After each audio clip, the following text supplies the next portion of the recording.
Hello everybody and welcome to Student Solitaire Showdown, the show that pits college students against each other in the loneliest game of cards. I'm Dan Blumkin, alongside as always, three-time World Series of Solitaire champion Matt Merkin. It's going to be a titillating night of cards, isn't it, Matt? That's right, Dan. We have searched college campuses all across the country for the best solitaire players, all of whom will play right here inside our studios. I have a feeling it's going to be a great season of Student Solitaire Showdown. Actually, Dan, we were only able to find 4 college students who knew how to play solitaire, so it's actually going to be a pretty short season. In fact, this will be the first and only episode of Student Solitaire Showdown. Really? Yeah.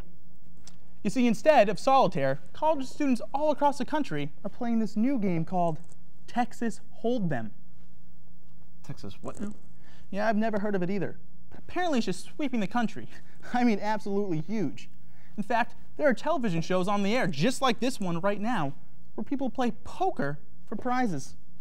Weird. Nevertheless, we have 4 hopefuls here tonight, and we will find out who among them will be the next king or queen of college competitive solitaire. Now, competitive solitaire, isn't that an oxymoron? Yes, Dan. Yes, it is. Now, our competitors will face off in 2 semifinal showdowns. The winners of each showdown will then move on to the championship round. And how exactly do you compete against each other in solitaire, Matt? Well, it's simple, Dan. Finish your game in its entirety before your opponent does, and you, my friend, are the winner. Sounds good, Matt. Now, if you'd please, why don't you bring those of us who aren't familiar with the game of solitaire up to speed on some of the rules? Are you kidding me? It's freaking solitaire. I mean, my 5-year-old nephew plays on the computer, for God's sake. Matt, just show them. All right.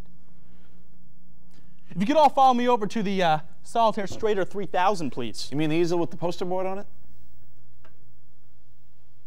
Yeah. Now, our competitors will be playing the most common form of solitaire, called Klondike. Players sit in front of 7 piles of playing cards, collectively called the tableau, each with an upturned card on top. Players then deal the remaining cards from the deck, called the stock, one by one, and place them within the tableau in descending order and alternating color. Cards are then placed in numerical order from lowest to highest, ace to king, and following suit into the 4 foundation piles in the upper right-hand corner. Now, if you can successfully move all your cards from the tableau to the 4 foundation piles, well, as you can see, the X's beat the O's. Sounds pretty simple, Matt. That's not all, Dan. Each competitor will get 3 chances to trip up his or her opponent during the course of the game with what we like to call game stoppers. The first game stopper is called the gross out, where a competitor performs an act of his or her choosing in order to disgust the opponent into submission. Next is the pen click, where a competitor is allowed to click a ballpoint pen for 1 minute straight in an attempt to break an opponent's concentration. And lastly, there is the demolition, a last-ditch effort where a competitor is allowed to reach over into the opponent's playing area and mess up his or her cards. All in all, it's the same simple game of solitaire we all grew up with. Right. And Matt, in addition to the coveted Student Solitaire Showdown Championship, what will our competitors be playing for? Well, being that solitaire is traditionally a 1-player game, our contestants will be playing for an autographed copy of the hit 1971 single by Three Dog Night, aptly titled, "One is the Loneliest Number." Surely a prize any 21st century college student would love. And don't forget, as players are eliminated, they will come backstage and join us right over there in our Losers Lounge to watch the rest of the action. We take you now to the Showdown Circle for our first match of the night. Coming into the Showdown Circle now is the freshman from Georgia Tech, Percival McManus. My, oh my, this guy's got solitaire written all over him. Yes, if there was ever a person bred specifically to excel in the game designed for 1 player, it has to be Percival. You know, this kid's not going out a lot on a Saturday night, so rest assured, he's had plenty of time to practice the game of solitaire alone in his dorm room. However, this is the first time that he's played against an opponent in competitive solitaire. So the question is he ready for human contact? Well, ready or not, making her way into the Showdown Circle is Allie O'Shaughnessy, the fierce junior from Broome County Community College. Now, unlike Percival, she is no stranger to the competitive solitaire scene. I've seen her take on guys twice her size in biker bar solitaire tournaments. Nobody intimidates this girl. And here they go. Percival taking his time surveying his hand. Looks like Allie is able to make some moves within her tableau without even needing to draw a card. Moving her 10 of spades over to the jack of hearts there. Now moving some others. Yes, Dan, it's always a good idea to see which cards you can rearrange right off the bat before diving into your stock. It helps you get organized and allows you to formulate a game plan. Allie O'Shaughnessy is off to a good start. Well, now let's all get to know this siren of solitaire a little bit better. My name's Allie O'Shaughnessy, that's A-L-I, like Muhammad Ali, except it's pronounced Ali. My favorite card, I think, is the Queen of Clubs. We're both women, I identify with that. We both got the stare, you know, the eyes, yeah. And I once killed a cheating ex-boyfriend by beating him with a pair of golf clubs. People are always trying to tell me that solitaire is a guy's sport. And I've got news for you boys. Just because I'm a girl doesn't mean that I don't know how to play with myself, all right? I can play with myself. What of it? What of it? Welcome back to the live action. While Allie made some moves early on, Percival has not even touched his cards. He's just been staring his opponent down from across the table. Look at this surprising intimidation tactic on the part of Percival McManus. Actually, Dan, I don't believe Percival is staring at Allie because he's trying to intimidate her. She just might be the first girl Percival has ever seen, let alone sat a mere 12 inches from. He's got to be mesmerized. Good point. Back to Allie now, who's placed an 8 of diamonds and a 7 of clubs. I don't hear her combine those two rows there. Hey, and it looks like Percival finally snapped out of it. And yes, he draws the ace of spades, a lucky first draw for Percival. And he places the ace in the foundation. What do you make of this move, Matt? Well, it's certainly the right move to make. He placed the ace into the foundation in the upper right-hand corner. That's where the aces go. So he did the right thing, opposed to, I don't know, throwing the ace on the floor or making an origami animal out of it. So I guess all in all, he's doing pretty well. I really don't know what else to say. This is all very boring. First awkward moment of the night, and I'm sure it won't be the last.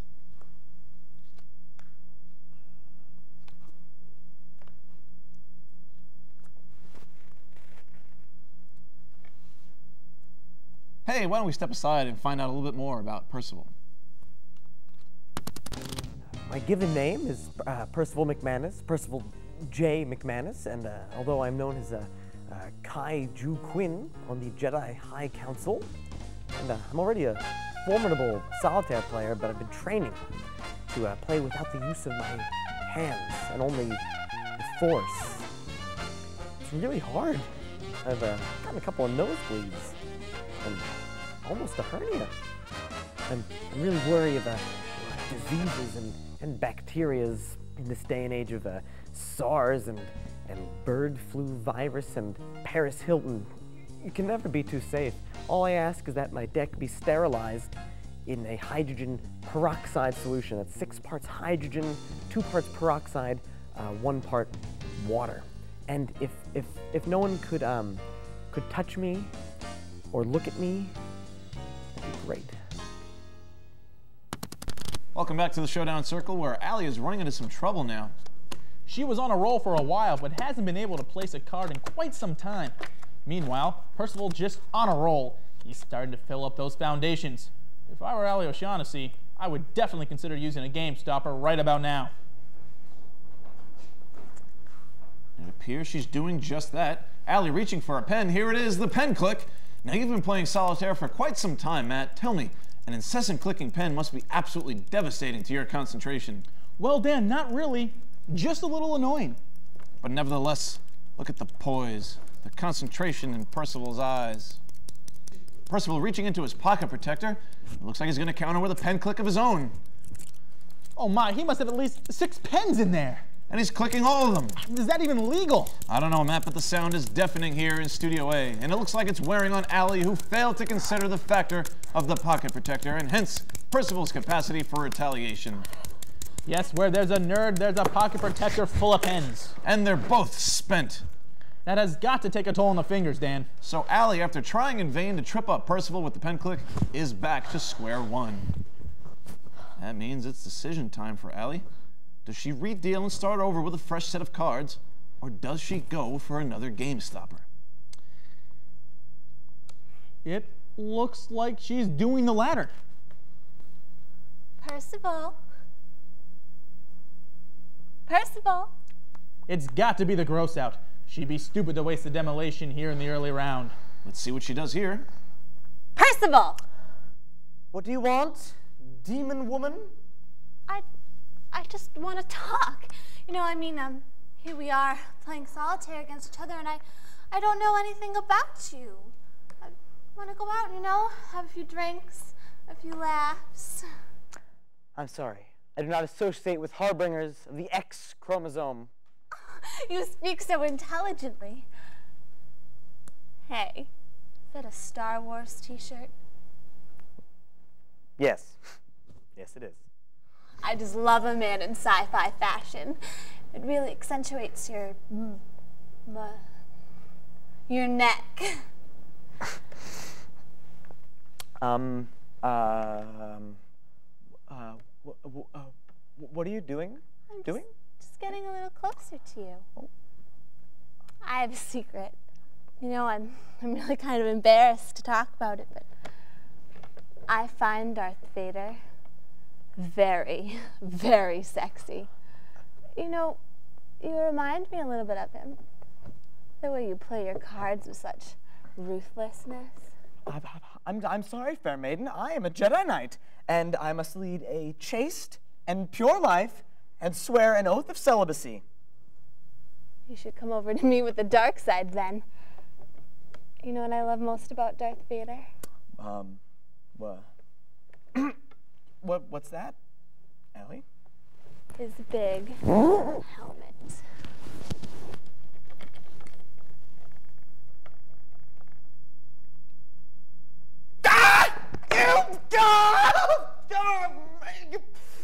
Unclean!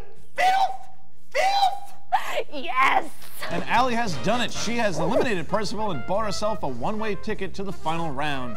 Congratulations, Allie. We'll see you later in the championship match. Thanks, Dan. Have fun playing with your lightsaber, you R2D turd. Unclean! Unclean! Unbelievable. That was the most cunning gross out I've ever seen. A gross out that has brought Percival McManus's championship run to an end. He's on his way to join us backstage, and here he is. Percival, I'd welcome you to the Losers Lounge, but Celebrity Poker Showdown threatened us with a lawsuit during the last round, so now we're calling it the Parlor of Shame. Percival, welcome to the Parlor of Shame. Yeah. Does anybody have any hand sanitizer? Oh. I can still smell that Jezebel's cheap perfume all over me. So, Percival, you were dominating Allie O'Shaughnessy throughout the showdown. You got her into a sticky situation, didn't look like she was going to recover, and she took you out with her second game stopper. What happened out there?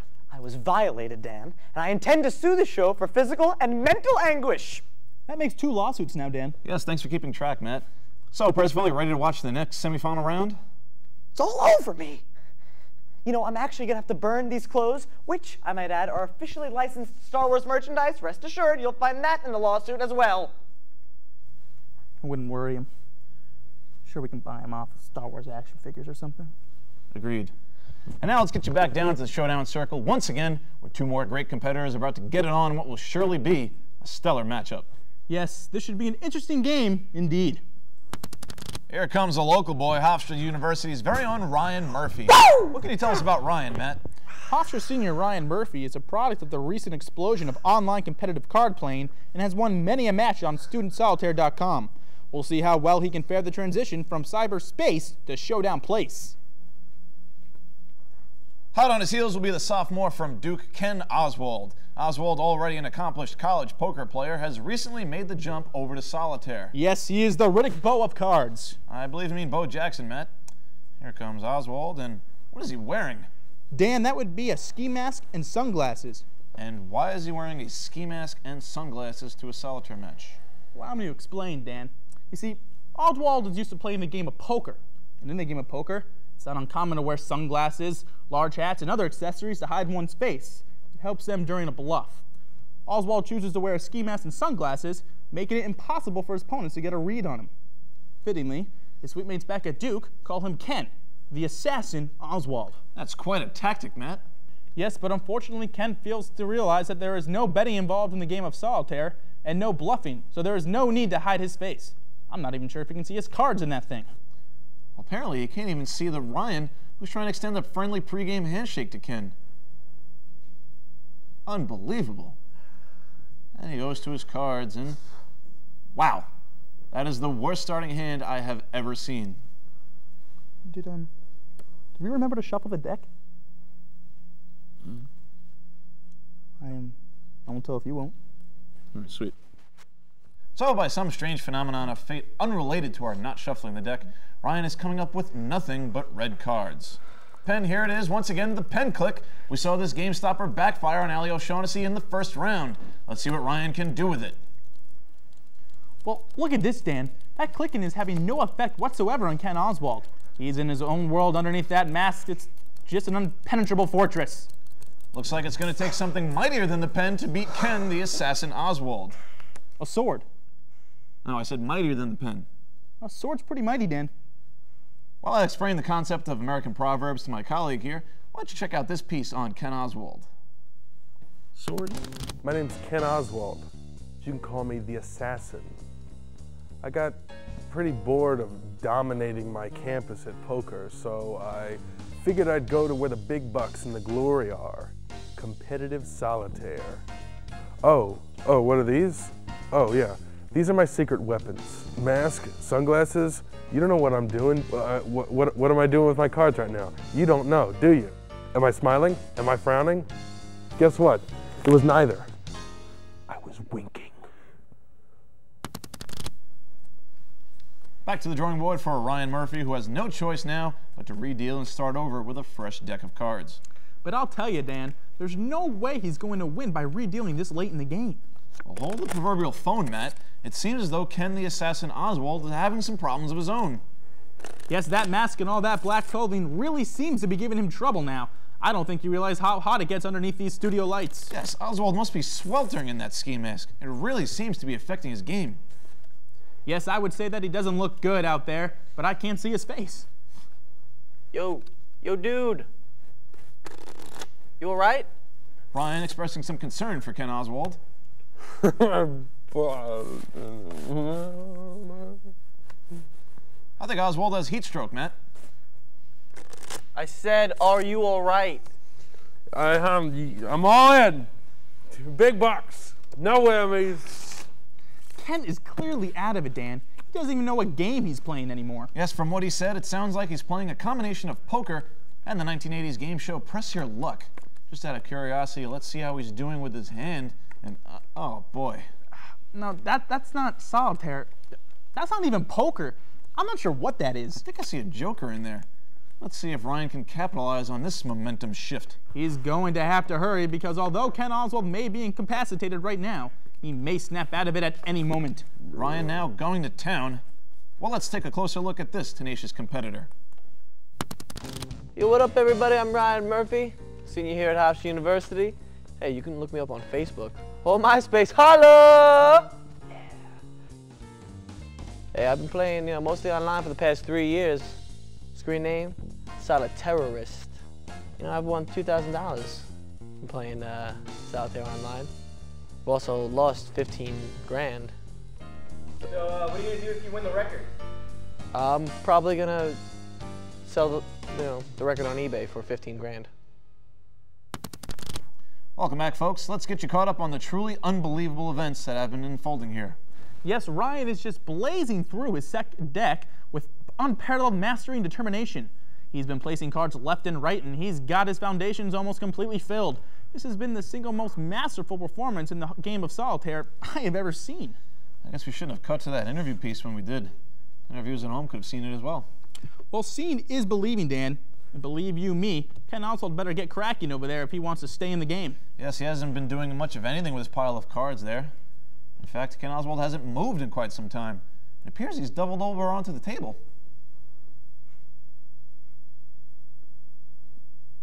Yo, you guys smell something burning? I think it's him. We better get someone out there in the studio to check on Ken Oswald. I think one of our production assistants is doing just that. And yep, looks like he's dead. So in a shocking turn of events, what started out as a thrilling round of solitaire has disintegrated into a tragedy. Ken the Assassin Oswald, obviously a favorite in this tournament, cooks himself to a crisp under the hot studio lights here in Studio A. This once worthy competitor is now, literally, toast. My goodness, Dan. This is awful. Yes, a troubling sight indeed. Hey guys, what should I do? Well, Ryan, I think there's only one thing we can do in a situation like this, and that's end this tournament out of respect for Mr. Ken Oswald. But we do have the studio booked out for another 10 minutes, so what the hell? Ken's dead? That means you're going to the championship round by default. Woo! Yes! Oh! Who's the assassin now, bitch?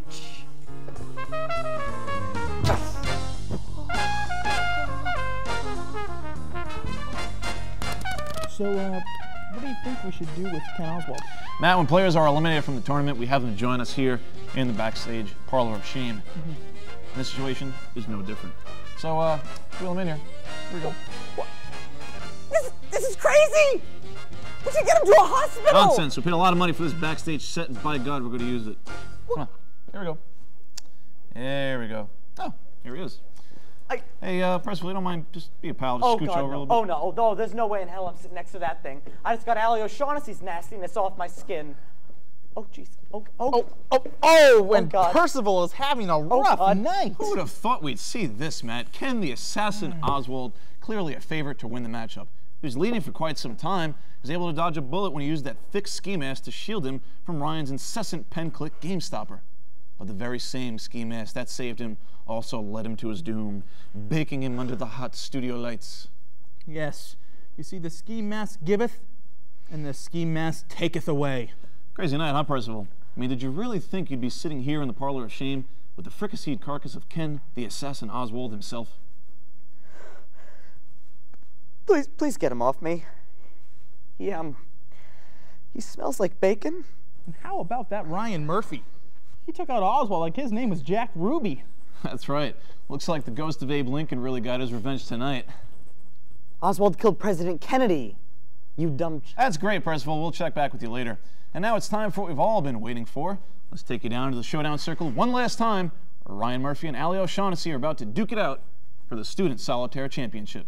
And don't forget the autographed copy of One is the Loneliest Number, Dan. That's right, Matt. This is a high-stakes championship round indeed. And here they both come, our finalists. There you see Ali O'Shaughnessy entering the Showdown Circle and getting loose for the biggest match in her solitaire career. And coming to the table now is the cocky Ryan Murphy. Very cocky as he comes to the table. Wouldn't you say, Matt? Yes, very cocky. He's coming with a vengeance. If I didn't know any better, I'd say he was blowing kisses to the audience. But what audience? He's just psyched up, Dan. He knows he's going into this final round with 2 game stoppers, his gross out and the demolition, while Ali is down to only her demolition. While both players have taken their seats, let's now take a look at their starting hands. Yo, Ali. Ali. Apparently Ryan Murphy has some other plans. Seems he's trying to make some small talk before going to work. What's cracking, sweet thing? Your head if you call me sweet thing again. Whoa, you a feisty little firecracker. I'm glad you approve, but your best bet is to start your little game over there. Because if you think I'm just going to keel over like Oswald did, you're sadly mistaken, punk. Whoa. I know you're one tough competitor, Miss O'Shaughnessy. I saw what you did that pansy Percival back there. I liked it. Well, thanks. Right backstage. I can hear you, you know. Don't make me come back there, fool gay stalker! You played dirty. I like that. Where's he going with this? Could this be a preemptive game stopper? Why don't you play a little dirty with me right now? Nope. He's just trying to get laid, Dan. They say you can take the player out of the game, but you can't take the game out of the player. Matt Merkin, you are the whitest man I know. And while we're on the topic of color, it looks like Ali is seeing red right now. Listen, you road rules reject. Why don't you just put your head down, play your game, and shut your mouth? Allie, I can sense there's some hostility between us. So, before we get this game started, let me just offer you a truce. I snagged some cookies from backstage, and I'd like you to have the last one. If I didn't know any better, I'd say Ryan was going for a gross-out game stopper. I would agree with you, Dan, but cookies aren't gross. In fact, they're quite tasty. I would even go as far to say delicious. Well, thanks. Uh-oh. Oops. Nice going. I guess you don't want it now, do you? No, I don't. That's a shame. These cookies are so good. Is he really going to eat it? Don't worry, Dan. You're forgetting about the 5-second rule. It takes germs and dirt a full 5 seconds to penetrate a piece of food. He'll probably just kiss it up to God to be on the safe side, but that cookie's still good. But it's been at least a half a minute since it fell on the floor. Oh. Well, in that case, it's just a septic petri dish of disease. Can't let these things go to waste, you know. Ooh, got a little something there. Oh, no! Oh, sweet Jesus. Oh, delicious. Ryan, in blatant disregard of the 5-second rule, has eaten a defiled cookie off of our skanky Studio A floor, and one of the most gut-wrenching gross-outs I have ever seen. I guess now we know what people do in here on the weekends. Filthy, Dan. Just filthy. And Allie is mortified. Her tough girl exterior has crumbled like a spermicide-laden cookie. I don't care how tough you are. That has got to turn your stomach. I underestimated you, Murphy. You're one hell of a solitaire player. No, you're the tough one. You're still sitting at this table. Why don't we just call it a tie? I think we both proven ourselves tonight. Yeah. Solitaire's not a one-player game anymore, so why does there only have to be one champion? Truce. What the hell do we do now? I suppose we could break the 3-dog night record in half, like King Solomon. And it's a fake out, a double demolition. I have never seen anything like this in all of my years of calling solitaire showdowns. This match has disintegrated into a game of 104-card pickup. This is unprecedented, Dan. What happens now? The rules state that in the event of a double demolition, the first player to build a house of cards wins the match. Huh? This here is what solitaire is all about. Well, I beg to differ, Matt. Players building. It's going to come down to the last card, and it's Allie O'Shaughnessy. Yes! Allie O'Shaughnessy has done. She is the Student Solitaire Showdown champion. Allie, you are the Student Solitaire Showdown champion and the proud owner of this signed copy of One is the Loneliest Number by 3-Dog Night. How do you feel? Fine, I guess. Fantastic. What a great night for the game of solitaire. Well, I'm not sure about that, Matt. The championship was decided without a single card being drawn. In fact, no one really finished a game of solitaire tonight. Allie beat Percival by grossing him out. Ken Oswald died, so Ryan Murphy won by default. And Allie won the whole thing by virtue of a double demolition game stopper. When you think about it, this tournament had very little to do with the game of solitaire. What do we prove here tonight? That they'll put just about anything on TV nowadays. That works for me. So for Matt Merkin, our champion Allie O'Shaughnessy, and all of our players, I'm Dan Blumkin. Goodbye, forever. Great job. That's not even 3-Dog Night.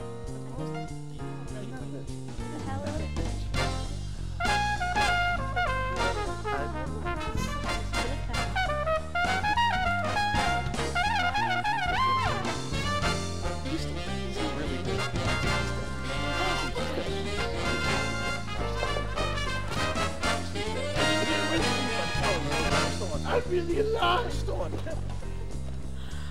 Are you alright? Here, text you.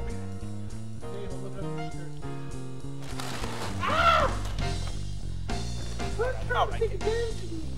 Hey, wait, what? Can I build a house? Not real. I'm a 3-time solitaire champion, people.